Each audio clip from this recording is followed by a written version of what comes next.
Looks like we're definitely somewhere in, I want to say Virginia. Um, but who knows? You know, it's obviously a fictional game world, it can be whatever. Also looks like my statement about how there's multiple paths might have just been an optical illusion, because I just got vectored off the lake path back over here to the railroad. Let's go and see if we can see what the story is down here. Well, actually, I almost kind of get the impression that like they want you to follow the bridge to begin with, and you're gonna find out that you can't cross, and we're gonna come back anyway. So let's check this out. Bridge closed. Do not enter. I don't know. It does look like I can go all the way down the bridge. Okay, well we'll come back and check that in a second. First, let's head down here.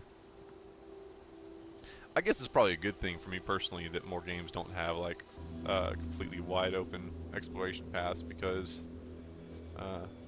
I have a hard enough time picking which way to go already. I mean, I have a hard time just picking what game to play, you know. Too many choices is definitely a prison. Here seems a little bit more forlorn.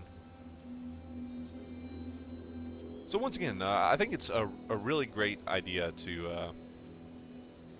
I mean, I just realized how much I say "so once again" when it really doesn't apply to what I'm talking about. No, I was going to say that I think it's really refreshing to be able to experience games free of hype. You know, like in general, I'll do a modicum of research on a game in order to determine if it's something that looks like what I might want to play. You know, does it meet certain criteria of games that I tend to enjoy? And I'll put it on my playlist, and then kind of just you know, switch off and not watch a whole bunch of trailers or interviews or anything leading up to it, so I can really, you know, go into the game with a fresh perspective and judge it based on the actual merits of what the developers have accomplished, rather than like, oh, did it live up to the hype or not. It does look like we have a really cool view of the forest over here and the mist and fog and everything, but once again, kind of a dead end for our path, so it looks like we're heading back to the main path. You got me, Ethan Carter. You didn't hold my hand, but you gave the illusion of choice when there is actually only one way to go. So, and once again, like if they didn't have the see, there I go with that once again. If they didn't have the disclaimer up front about how this game is too cool for school and we're not going to hold your hand, you whiny crybaby, then I wouldn't be Red so Creek Valley antagonistic. seemed like a quiet, ordinary place. I've learned two things in my life.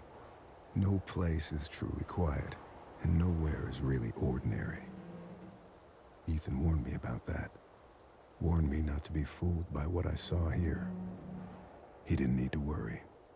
I'd worked dozens of cases, hundreds. This would be my last one. Ominous. Is that because I'm only 3 days away from retirement, or is this like a retrospective that I'm already dead or something? Who knows?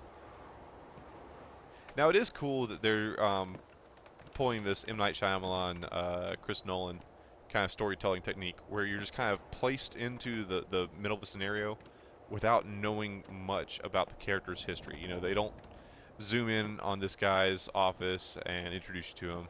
You know, we haven't seen the